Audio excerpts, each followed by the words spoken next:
screenwriter, producer, director in his own right, second unit director on Megalopolis. Also, best of all, Bay Area resident and Bay Area raised.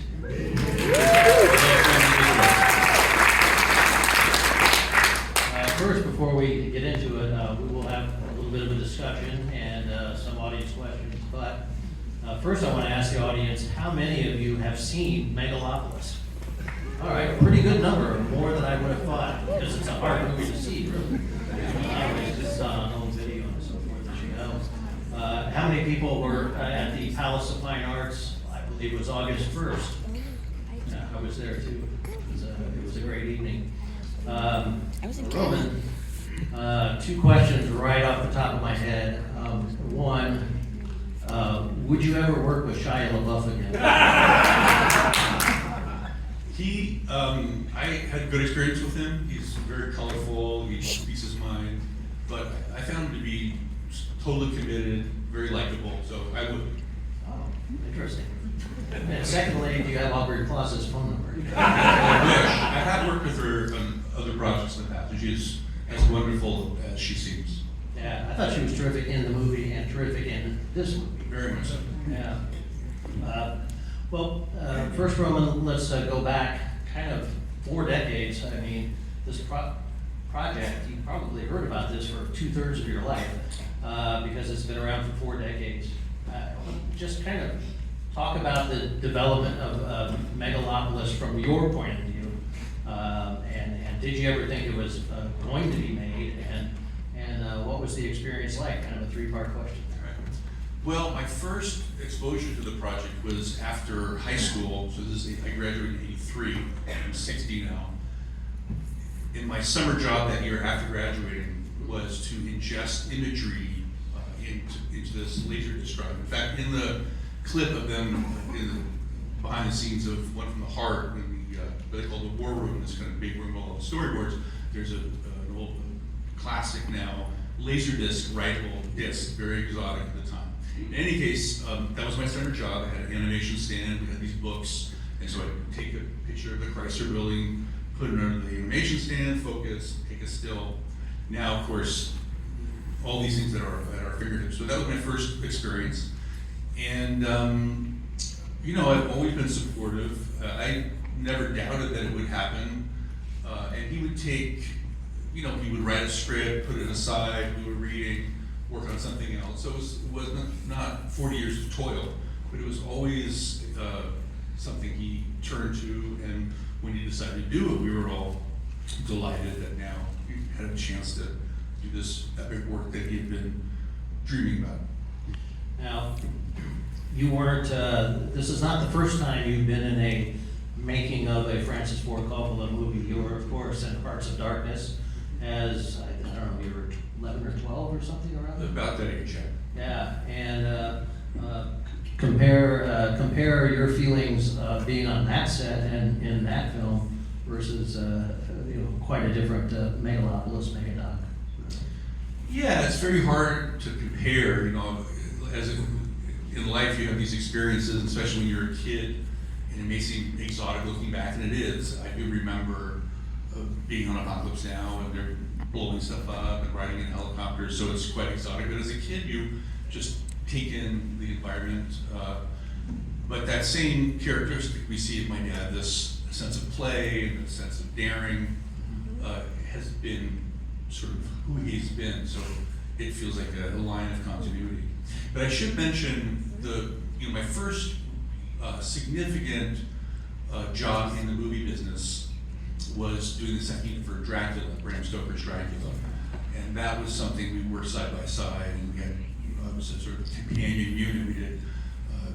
They had a 68-day schedule, as did we, and we shot. I would finish out scenes, and we would prep stuff and do these tests. So I think my dad wanted to draw a bit of that feeling, and when he kept urging to have a practical visual effects, which is kind of the hallmark of Bram Stoker's Dracula, that was part of my service on the project, was to try to get that as much as we could. Of course, you work a lot on your own projects, and you work with Wes Anderson on some of his. And how did your dad approach you to become involved in this? You don't usually work as a second unit director or a second AD in the movie, so you did this time. Well, I actually do, that is one of my, I'm sort of a, dilettante is maybe not the right word, but I like doing things that I've done before. I like adventures, I like accepting interesting invitations, and I actually have done a lot of second unit. That's sort of where I was raised, especially with Reps Over Distracted, which was a really significant second unit. But I've done it for Sophia, I've done it for Wes, I've done it for other colleagues, Spike Jones, and other people over the years. So it's something that I have done. And my dad, when he was embarking, knew that he was going to do this film. He said, "Look, I'd love to get as much help as I can." And so I joined him and helped significantly. I think one of the great scenes in this movie, and is that with your mother, Eleanor, who of course made Hearts of Darkness and was there on the set here occasionally in Megadoc or Megalopolis, and shown in Megadoc, and that scene where they were celebrating their 60th anniversary was a very poignant scene. And just what was going through your mind when you saw that scene just now for the first time? Well, it's very moving. My mom passed away, as you saw, and she was a very beloved person. Anyone who encountered her, she just had resonant friendships, and she's just a real wonderful person. I guess many people feel that about their mom, but yeah, and she was a big supporter and booster to my dad, and he was always doing these extraordinary things. And I think she's a little more George Lucas style. She's more step by step and more waspy energy. My dad is the Italian flair, and but she was able to support him and temper some of that wildness and was a real anchor. So anyway, she was very menacing. She was a big part of life, of course, but also my dad's life and his work, because she recognized that he was an artist who was trying to explore and make things, and she got that. What kind of filmmaker are you? Are you the plod along and do it carefully person, or are you the jump off the cliff person? I'm a little bit of both. I think maybe I have a more balance. My dad is definitely one of a kind in terms of his daring. And I'm a little more methodical, but I can be daring as well, so I think probably a combination. I brought up Shia LaBeouf and Aubrey Plaza, but there were so many other big stars in this movie, and I just wondered who struck you as the most interesting for you when you were on the set? Well, Aubrey is a delight to be around, and we did some shots together, which was fun because she's so free-spirited and playful. The memorable thing, talking about actors, which was such a privilege and kind of pinch yourself kind of thing, is Aubrey had a home, and she had a little party, and John Boyd and Dustin Hoffman were there, and Jason Schwartzman, my cousin, and they just went off telling stories about how they met each other and the shooting of Midnight Cowboy, and just anecdote after anecdote, which you just sit there, it's like that. Actors of that generation are, there's such reverence, and to be present is pretty spectacular. Now, what did you think of Megadoc? I enjoyed it. As I mentioned, I hadn't seen anything. Mike is a very genuine person, so I felt confident that he would portray things with accuracy, and there was nothing that I felt was manipulated or felt trumped up or anything other than his authentic perspective. I think there's certain, you can only go into so much detail in this documentary, so there's certain aspects of things that weren't as underlined, and he tended, and it's kind of novel, and I get it, tended to emphasize the cost of the budget and all this kind of stuff, which to me is a little sensational, but I thought he did a great job and was very sincere and totally his genuine perspective, which was the goal. I found the breakdown of the budget actually kind of fascinating. $3 million for hair and makeup. Is that typical for a big Hollywood production? I can't speak to that. I mean, a big, massive Marvel kind of movie, you know, the costumes and that stuff is extraordinarily expensive. We have a lot of extras, and Milena is, you know, the highest level and beyond as a wardrobe person, and her, what she demands and perfection, and they have to bring people in at 4 in and set all the tables up, and she has to prove every single person. So there's a lot of care, more than care, it's extraordinary sense of detail, and that's, you know, what increases the cost. Now, what were your thoughts? I mean, it was addressed here in the movie, but what were your thoughts when your dad made the decision to fire the production design and the visual effects crew? Well, that's actually inaccurate in that he was not happy with some of the way the production was, the trends were very costly, and there was a kind of a mentality of building things and leaning into visual effects in a way that didn't appeal to him. And he asked the production designer to excuse, she had many art directors, you know, big teams. I'd like to lose one of these people, and she was offended or objected, and so then she split and she walked away. And again, I don't want to like speak publicly, but I guess I am. But it's pretty unconscionable in my view to join it to be part of a team and then you know, take some kind of offense and walk away from a production. So anyway, it all worked out. And I just think ultimately it was not the right fit. And you can see from the material that was shot, which they were like, well, I thought we were going to do this, but they didn't know what he was trying to do. So that was maybe the bad fit. Yeah, I talked to Mike Figgis, did a story on that for the Chronicle, and he said that he felt like that Francis felt anyway that he was being they were slowing him down, and then afterward he almost sped up a little bit. Yeah, well, you can see there was more spark, you know, when he it was sort of I think a relief to not have the sort of, you know, more corporate-minded approach to that department. Now, Megadoc is like about an hour and 45 minutes. There must have been so many stories, probably a lot of stuff that was left on Mike's editing room floor, and maybe some stuff he didn't shoot. Can you give us a great behind-the-scenes story that wasn't in the film? I'll have to reflect on that. I mean, I'm trying to think. Well, I enjoy it. It's in the film, but there was much more behind it. But the scene that I was particularly involved with, which was the poor man's process, which was the driving in the rain and all those sliding tableau kind of pieces of architecture and stuff, that was quite elaborate. There was much more to it. And we had these kind of lights that were strung up, and kind of we had these little kind of zip lines of lights going by. And, but you got a glimpse of it. But there was, you know, a lot of preparation and a lot of additional stuff that wasn't portrayed.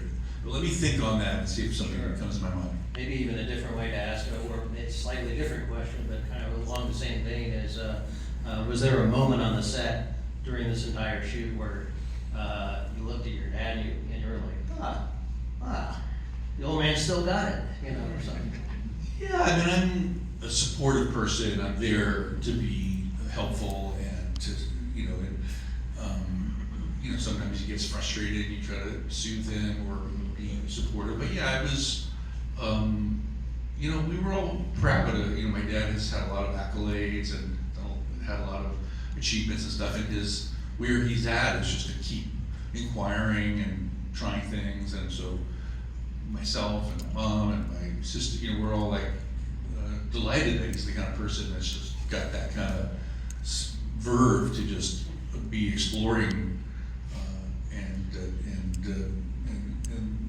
there aren't many artists with that kind of daring, you know, whether you like the result or not. Just it's gratifying and it's inspiring to see people who are just up for going for it. Yeah, I mean, just as an outsider, you know, that never watched him work or something, but just watching him in this film, I don't know what you all thought, but he seemed like, I mean, obviously he was in his element, which makes sense, he's a film director, but even though there were some, you know, parts of, you know, strife and things like that, problem solving and things like that, he really seemed to have a lot of joy. I felt he seemed happy doing this.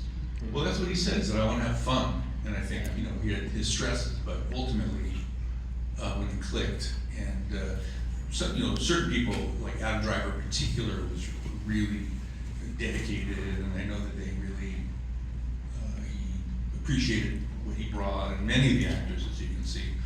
So that sense of play, and that sense of camaraderie, and that theater sense is what turns them on.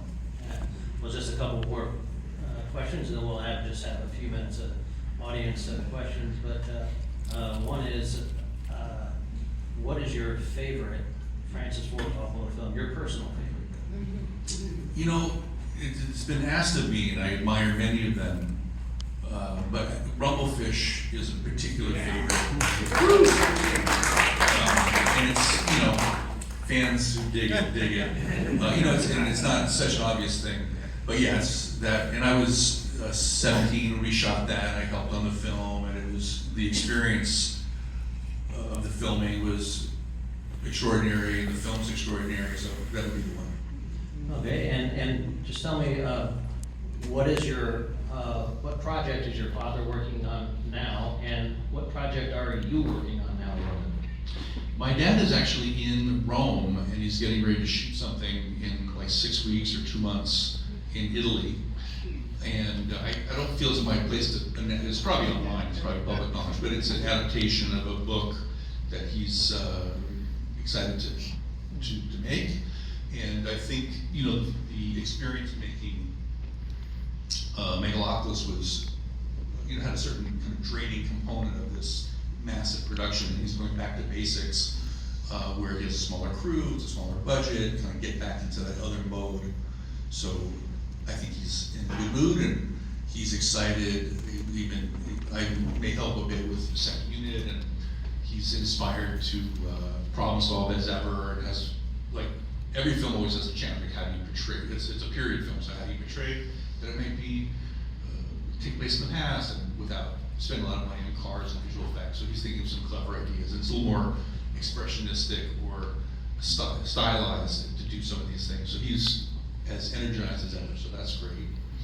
On my plate, I've been working, you know, Wes and I did Phoenician Scheme, and now we're starting the next, or getting close to finishing the next script, which we're working with Richard Ayoade, who's a wonderful actor, performer, and director himself. So it's the three of us writing, and we're making good progress. So the page count is getting up there, so we'll see how it comes together. And I'm writing something for myself. You know, I'm a kind of person, scattershot, do this, do that, and make a lot of different things. And I do have an idea for a film that I want to make. So I've been putting pen to paper and thinking about something for the first time in a while. So that's fun. Well, I got you up here. What is it? What is the method of working when you're co-writing with Wes Anderson? I mean, do you guys get together in a coffee shop, or do you have a lot of Zoom calls, or what's?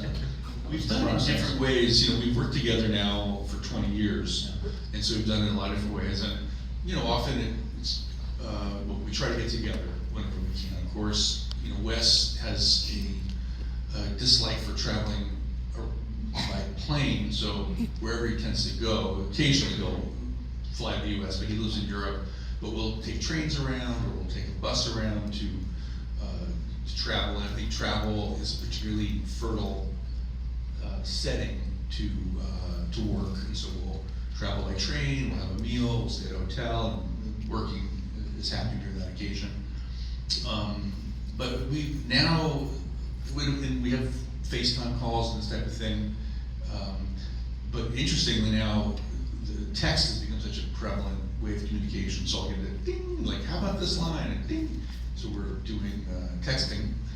And then we recently had an in-person session and made a lot of progress. So it's a mixture of things.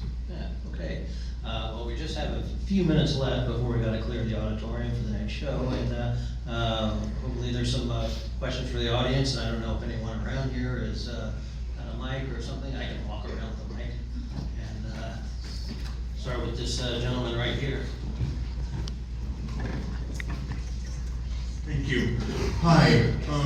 I was very involved in trying to save the Castro Theater at the Movie Palace. And your father added his name to a list of supporters. and I could never get a direct answer from the Castro Conservatory, the Castro Theater Conservatory, if they went to your father or to American Zoetrope and said, hey, can you buy the Castro Theater? I was really hoping there was going to be this Hollywood ending of Francis Ford Coppola rides in to save the Castro Theater. So, the question is,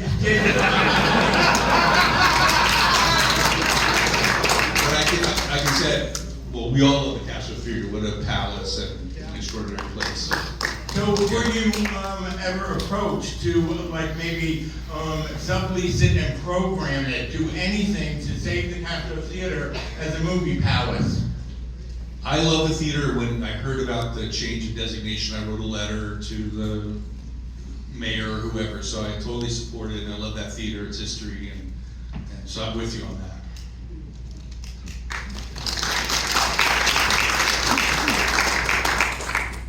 So when I went to the Francis Ford Coppola Q&A, he said, I remember him saying, how do you make Megalops about media after 9/11? And we saw your archival footage from before and around that time. So how do you think Megalops has changed in the 22 years since?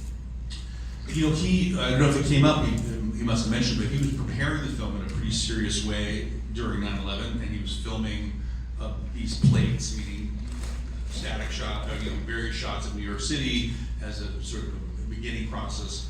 And some of the shots are in the film, the actual film. You know, I can't really speak to that, but there was a practical thing where in Megalopolis, the film, there's a satellite that crashes to Earth and kind of blows a hole in the city, which sort of gives an occasion to rebuild. And I think that was obliquely connected with 9/11. But I think the main,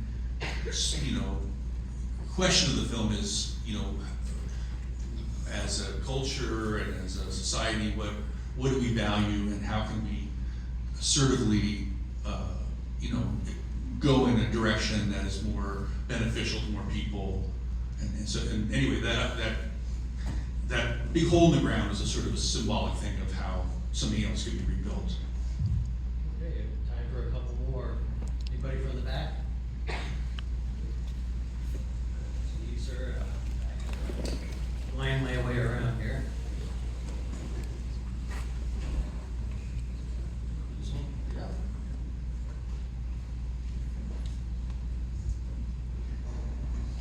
Can you address your dad's kind of struggle against technology, because he has embraced a lot of cinema technology, all the electronic cinema, the silverfish and everything, yet in the documentary he seems to be kind of hating on it and kind of like angry against it. What's your take on that? Yeah, I mean, my dad he as a kid, he was very interested in gadgetry, and he had polio, so he was sort of stuck in bed and would make little puppet shows and film things, and he was able to synchronize a sound recorder to a camera. And if you ask him, like, what's the principle of how television even works, he could tell you very vividly. So he loves technology. And interestingly, in our family, my great-grandfather, his grandfather, built the Vitaphone. The Vitaphone's the recording device that synchronized the jazz singer in the early Warner Brothers movies. So he didn't design it, but he was the machinist that built that. And I think that's kind of at the beginning of some appreciation for technology and this art form, cinema, which is reliant on technology. It's photochemical, mechanical, now it's electronic, and he's always had a lot of clarity embracing technology. So I don't think he hates on it. I do think that the spirit, I'm reminded of it seeing the movie, is that vitality in life and capturing life, and you're just feeling something happening. It can be sort of deadened by some of the process of making a movie, and when you're sitting in a big blue screen and you're not really in a place, it's disorientating. So he is predisposed not to embrace, this kind of fake imposition on an image after the fact, but he wants to kind of feel it and sense it. And that's what we did those projections on our driver's face, and ultimately it was cleaned up and modified in post, but the benefit that people don't appreciate, especially the visual effects guy that ended up getting fired or leaving, I can't remember, was that the actor's there and there's something on his face and he has to hold still, he's feeling it, and there's a vibe that is, you can't capture, like saying, oh, just imagine there's something, we'll fix it later. So I do think he loves technology, but when it's tactile or tangible, you can sort of grab it rather than just a sort of fix later. Out of curiosity, what was your great-grandfather's name that worked on the Agostino Coppola. Is that Carmine's father? Yeah. Okay. Really just time for one more question, or two more? 1, 2, and you, sir. I have two very related questions. I have not seen the film. I'm now more interested in seeing it than I was ever before. Difficult to see it. What are the plans for redistribution or re-release? And how true are the rumors about a recut? My dad did not wish for it to be disseminated in some streaming thing that didn't have that live component. He really values that, and but there are plans to continue to sort of roadshow it and play it. So there'll be other opportunities, and he does have ambitions to make a sort of even a more exploratory cut. And it's something he's done in the past with Redux and different films, but there's more in there that he wants to mine, and so I think that's something that will come in the future. And last question. Hi. Well, first, I've never seen a movie that has both like such grandeur but also whimsy, and that was just like it totally reframed what I thought was possible with movies. And I'm really curious, like that kind of balance between a vision and the sort of exploration that it seems was happening on set. Was there how clear was it to you, having read the script or seen what it was before that shooting began, kind of how close it would be to this vision of it that came up through that kind of exploration of what felt like it was watching this more natural? Yeah, it's really hard to be objective about that. I was exposed to it over so many years, and so it's kind of, there's a stir-fry of imagery and things that you retain. But my attitude is just kind of blind faith, like, we're going on a ride, I'll tell a funny story which relates to my life, our family with my dad. Is when I was maybe 10 years old, after reading The Godfather, he bought a Model T Ford from 1913. We lived on Broadway at Fillmore, and so I got this new car, and so we're going to go to Bolinas. So we got in the car, and it's a crane start car, and I think my mom, I don't really know what her true attitude was, but get a blanket, get a thermos or whatever. But anyway, our family got on the Model T Ford and we drove across the little gate bridge. And we did break down, but then we overheated, but we let it cool, got some water, but we made it to Bolinas. And to me, that's always been a beloved story and kind of a example of you're on the ride and you're gonna get there, or something's gonna happen. And you just take it, you just take it all in and enjoy it.